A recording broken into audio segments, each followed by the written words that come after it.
Circuit Court of Appeals have ruled in the snap and showing Ketanji Brown Jackson was playing chess, not checkers. So here's the details how that panned out. By way of background, see like below here, she said 48 hours after the First Circuit Court of Appeals decided whether or not the Trump administration had a good reason for withholding SNAP benefits, her freeze would expire. So 48 hours after today, because they've ruled. Now, the setup was they had to give a defense. They couldn't give a defense. Why? Because a lot of the money was spent. A lot of people were telling me that they stole the money. They used it someplace else. And I was like, no, they didn't. They actually paid the money out. Here's proof that the money was paid out.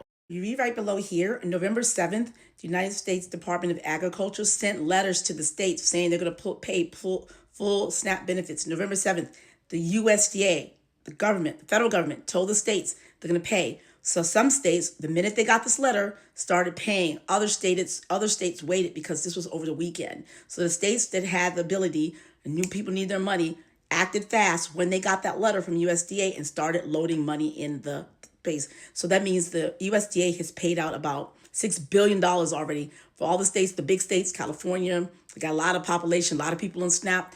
The money for those folks are fully loaded already on people's accounts. That's how you know that it was actually paid and it came from the government, state government, the federal government, not the state's government. A few people saying it came from the state's money. No, this was from the federal government for those who are fast enough. This was before they actually filed an appeal. When they filed the appeal, it got frozen, which meant any state that hesitated or waited or because it was a weekend or they didn't have the processing or the staff or the ability to act fast enough, those got frozen.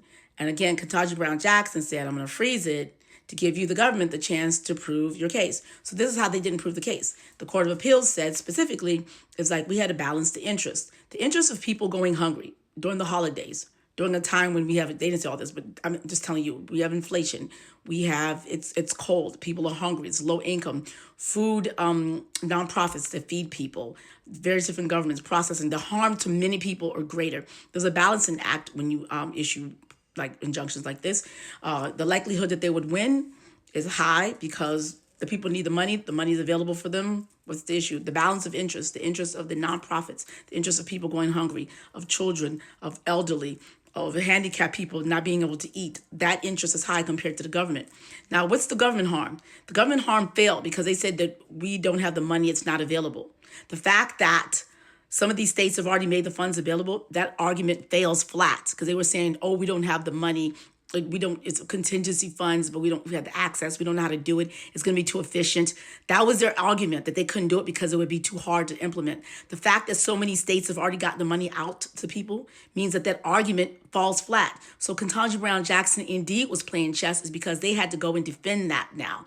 And they couldn't. And that's what the judges said. The Court of Appeal judges, the First Circuit Court of Appeal was 3 judges, said you have not met the burden of proving how you're going to be harmed.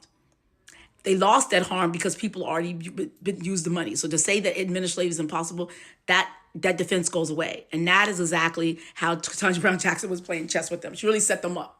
And so now what they could do is go to the full panel, which I doubt they do. Because again, like I said before, the First Circuit Court of Appeals is a very liberal circuit. And if they were to go to them, they're most likely going to lose again. So it's not even useful. They could try to go back to the Supreme Court and then make this argument and try to go up. And then all the time it's for naught because this point, there expires 48 hours from the time. So they can go back up and ask for an emergency again. But when they go back on emergency again, what would be the basis? There's no emergency because the money's been spent already. People already have the funds. There's no emergency. So there's no urgency. There's no irreparable harm to them because they had the funds available and people have gotten the funds. So 48 hours after it's released, everyone who hasn't paid should be able to release and pay the money by now. It was a lie. They can't defend the lie. That's why they lost. And so, yes, that's what Ketanji Brown Jackson definitely playing chess, not checkers with them and setting them up. Because with the emergency dockets over the summer, they didn't have to give a reason. Emergency dockets, they can just freeze it and just say, wait for the case to go through. This wasn't that sort of situation. It was such a situation where they're just asking for a temporary stay before the Court of Appeals could could act. And now time is ticking. We're now well into November. This is like November 9th now, I think. Is it November 9th? We're in the middle of November. For them to try to keep fighting this and fighting this and fighting this, I don't think it's worth it. It's not worth it politically.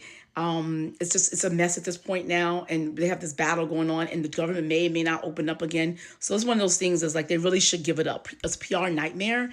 They just wanted to L, they just wanted to own the libs that Donald Trump just didn't like what the judge said. That's what I think. And at this point, it's kind of like it's useless. It's not a battle worth fighting. They really just need to give up the ghosts and just let the people have their money. And the thing about this too is they let the people have their money, and the money gets funded out. It kind of like makes the entire argument fall flat on its face. It's already fallen flat on its face already, but it just makes it fall flat in the face even further, because it just shows it was a whole ruse. They were using it for political purposes only, and that's what I kept telling people. But I just need to just pick my battles and just be like, forget about it. I was fighting too many people. I feel like I lost followers, or I lost confidence of people, because I kept saying it's not. Here's the thing is I just feel like we need to like not be so reliant on, not go so fast on the. I understand the skepticism and I understand the distrust, because this guy's been stealing, grifting, all sorts of stuff like that. But I still feel like we just need to step back and just be more practical, be pragmatic, and pick our battles, and just have some trust. Because when you lose trust in all the systems, that's why we're so easy susceptible to being tricked by AI. That's why we're so susceptible to not having confidence in our institutions. There's disruptions in our traditional institutions, the government, the media, news organizations, obviously, because a lot of them have actually capitulated, and all of the institutions that we've had, that we've come to rely on as people, United States, we've lost trust in every single thing. And so we're so skeptical. We're skeptical people. We don't believe anything. And my whole thing is like saying the court system is working, the judicial system working, the district court justice is working, trust the dockets, trust the people. And so that's why I'm always going to defend the judiciary. I'm going to defend the district courts. And that's what I'm doing. I'm trying to have people believe in the process. And that's why I'm fighting back. It's kind of like, I need y'all to have some sort of trust in the process, because when you dismantle, you don't believe any process, that's the end of it. That's the last stage of authoritarianism, is when you guys don't trust anything. And that's what I'm fighting. The trust, you have to have trust in the court system in the minimum. All right. Hope this helpful. I'm going to get some lunch. Each one teach one. Share this video.